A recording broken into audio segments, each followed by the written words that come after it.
1 Chroniques, chapitre 22. Et David dit, « Ici sera la maison de l'Éternel Dieu, et ici sera l'autel des holocaustes pour Israël. » David fit rassembler les étrangers qui étaient dans le pays d'Israël, et il chargea des tailleurs de pierre de préparer des pierres de taille pour la construction de la maison de Dieu. Il prépara aussi du fer en abondance pour les clous des battants des portes et pour les crampons, de l'airain en quantité telle qu'il n'était pas possible de le peser, et des bois de cèdre sans nombre, car les Sidoniens et les Tyriens avaient amené à David des bois de cèdre en abondance. David disait, « Mon fils Salomon est jeune et d'un âge faible, et la maison qui sera bâtie à l'Éternel s'élèvera à un haut degré de renommée et de gloire dans tous les pays. C'est pourquoi je veux faire pour lui des préparatifs. » Et David fit beaucoup de préparatifs avant sa mort. David appela Salomon, son fils, et lui ordonna de bâtir une maison à l'Éternel, le Dieu d'Israël. David dit à Salomon, « Mon fils, j'avais l'intention de bâtir une maison au nom de l'Éternel, mon Dieu. Mais la parole de l'Éternel m'a été ainsi adressée. Tu as versé beaucoup de sang, et tu as fait de grandes guerres.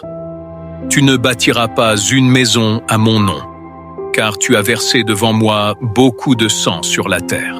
Voici, il te naîtra un fils, qui sera un homme de repos, et à qui je donnerai du repos en le délivrant de tous ses ennemis d'alentour.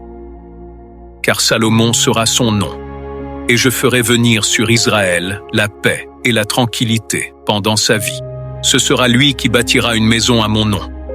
Il sera pour moi un fils, et je serai pour lui un père. Et j'affermirai pour toujours le trône de son royaume en Israël. Maintenant, mon fils, que l'Éternel soit avec toi, afin que tu prospères et que tu bâtisses la maison de l'Éternel, ton Dieu, comme il l'a déclaré à ton égard. Veuille seulement l'Éternel t'accorder de la sagesse et de l'intelligence et te faire régner sur Israël dans l'observation de la loi de l'Éternel, ton Dieu. Alors tu prospéreras, si tu as soin de mettre en pratique les lois et les ordonnances que l'Éternel a prescrites à Moïse pour Israël. Fortifie-toi et prends courage. Ne crains point et ne t'effraie point.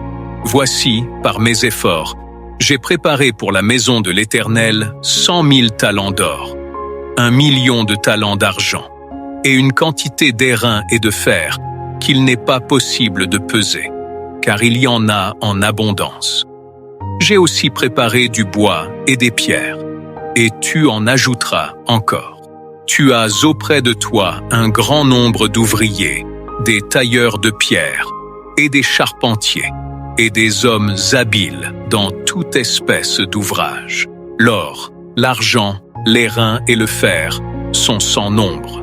Lève-toi et agis, et que l'Éternel soit avec toi. » David ordonna à tous les chefs d'Israël de venir en aide à Salomon, son fils. « L'Éternel, votre Dieu, n'est-il pas avec vous, et ne vous a-t-il pas donné du repos de tous côtés? Car il a livré entre mes mains les habitants du pays, et le pays est assujetti devant l'Éternel et devant son peuple. Appliquez maintenant votre cœur et votre âme à chercher l'Éternel, votre Dieu. Levez-vous et bâtissez le sanctuaire de l'Éternel Dieu, afin d'amener l'arche de l'alliance de l'Éternel et les ustensiles consacrés à Dieu dans la maison qui sera bâtie au nom de l'Éternel.